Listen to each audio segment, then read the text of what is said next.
देखो कैसा दौर आ गया जनाब। कट्ठियां होके कुड़ियां हीर दे बटना मलण वास्ते आउंदियां। हीर उन्हां कुड़ियां तो बटना नहीं मलाउंदी, कहंदी मैं बटना बिल्कुल नहीं मलना। जदों धो के जवाब देता हीर दी मां हीर ने जान जवाब कर दिया, कहंदी बच्चिए बटना मल ला, खेड़ियां दी डोली विच पैना।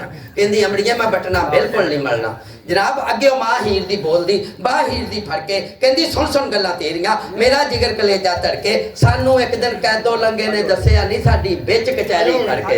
हीर जांदी याद दी रात नू किते आउंदी पहर दे तड़के, नहीं मेरा सुन के कालजा हिल गया, दिल कोयले हो गया सड़के। क्यों कमली झल्ली हो गई, क्यों बह गई अड़ियां करके, जो लिखिया झोली विच पै गया। की करेंगी होके भटके, कहंदी चुप करके बटना मारना नहीं मुआ कलमा नबी दा पढ़ के एक शायर प्यार करदा भला कैसे जवाब करदा। बटना मारना नहीं हीरे ना करे नियाड़ियां, बटना मारना नहीं हीरे ना करे नियाड़ियां, बट शगना बना ला नी ते कुड़ियां चाट मेरे गंगा। तू बट कर दिए रखाने नी, तू बट कर दिए अब बन सकना दे अब बन सकना दे चल नपले आला शगन चल नपले आला शगन आ बैठे मामे नाने नी पका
ਲਓ ਜਨਾਬ ਉਹ ਮੁੰਡੇ